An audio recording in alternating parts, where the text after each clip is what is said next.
ہمارے حضرت جی فرماتے ہیں کہ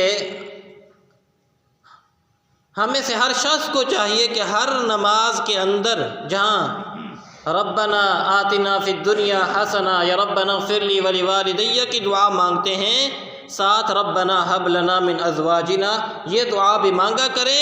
کیوں؟ یہ دعا اپنے خاص گھر والوں کے لیے نبی علیہ الصلوۃ والسلام نے سکھلائی ہے، اللہ نے سکھلائی ہے۔ اس دعا کے مانگنے سے انشاءاللہ اللہ نیک صالح اولاد عطا فرمائیں گے اور نیک بیوی عطا فرمائیں گے۔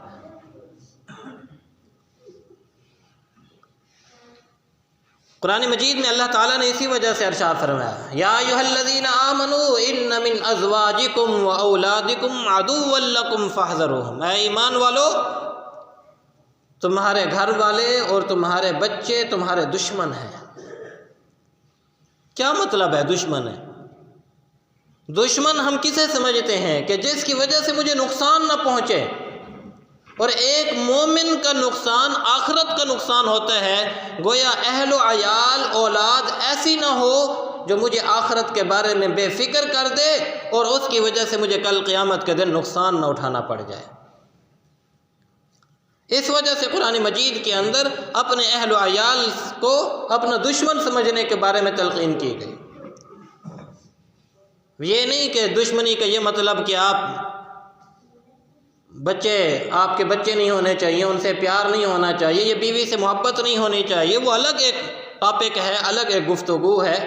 شریعت نے ایسی محبتوں کو جائز قرار دیا ہے، مستحسن قرار دیا ہے، بلکہ ایک جگہ تو فرمایا کہ جب شوہر اپنی بیوی کو دیکھ کر مسکراتا ہے اور بیوی اپنے شوہر کو دیکھ کر مسکراتی ہے، رب کائنات ان دونوں کو دیکھ کے مسکراتے ہیں۔ لیکن اس اعتبار سے کہ بیوی کی ناجائز خواہشات کو پورا کرنے کی خاطر انسان اپنی آخرت کو برباد کرنا شروع کر دے، اولاد کی ناجائز خواہشات کو پورا کرنے کی خاطر اپنی آخرت کو برباد کر دے، پھر یہ بیوی اور جو اولاد ہے یہ انسان کے لیے دشمن ہے۔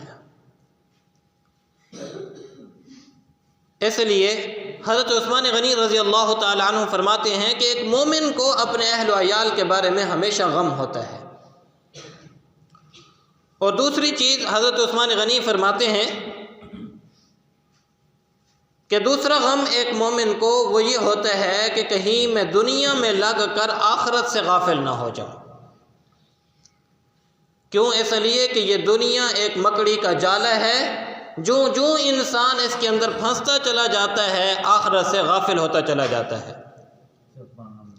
آج دیکھیں دکان پہ بیٹھے ہوئے شخص کو، کاروبار میں لگے ہوئے شخص کو، دنیا کے کام کاج میں لگے شخص کو اگر کہا جائے نا بھئی آپ صبح نماز میں نہیں آتے، آپ نمازیں نہیں پڑھتے ہیں، درس حدیث سننے نہیں آتے، تہجد پڑھنے نہیں آتے، درس قرآن ہوتا ہے آپ اس میں نہیں بیٹھتے، تو کہتے ہیں یار مجھے فلاں کام ہے،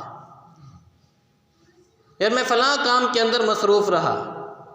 اگر اسی آدمی کو یہ کہا جائے بھئی ایک کاروبار آپ کر رہے ہیں، ہم ایک کاروبار آپ کو کر کے دیتے ہیں، تو کرنے کو تیار ہوں گے؟ کہتے ہیں ہاں کیوں نہیں۔ ایک دکان لگائی ہوئی ہے، کیا دوسری دکان بھی سنبھال لیں گے؟ ہاں کیوں نہیں۔ ایک کارخانہ ہے، دوسرا کارخانہ لگا دے، سنبھال لیں گے؟ کہتے کیوں نہیں سنبھال لوں گا۔ کیوں؟ اس وجہ سے کہ دنیا کی حرص دل کے اندر ایسی بیٹھ چکی ہے کہ دنیا کے لیے وقت نکالنے کو تو ہم تیار ہیں، لیکن آخرت کے لیے ہمارے پاس کوئی وقت نہیں رہا ہے۔ تو اس لیے آخرت کے بارے میں فکر مند رہنا یہ ایک مومن کی شان ہوا کرتی ہے۔ ہمارے اکابر فرماتے ہیں کہ یہ دنیا ایک جادوگرنی ہے کہ جس جادو کے زور پر جادوگر میاں اور بیوی میں، بھائی اور بہنوں کے اندر جدائی اور تفریق پیدا کر دیتا ہے، فرمایا کہ اسی طرح یہ دنیا بھی ہے کہ مال اور حرص کے اندر یہ اللہ اور بندے کے درمیان تفریق پیدا کر دیتی ہے۔ بلکہ علماء نے فرمایا کہ اس کا جادو تو ہاروت اور ماروت کے جادو سے بھی بڑھ کر ہے، کہ ہاروت اور ماروت کا جادو تو صرف یہ تھا کہ میاں بیوی کے درمیان جدائی ڈال دیتا تھا، بلکہ یہ وہ دنیا جادوگرنی ہے جو بندے اور خدا کے درمیان تفریق ڈال دیتا ہے، جدائی ڈال دیتا ہے۔ اللہ اکبر کبیرہ۔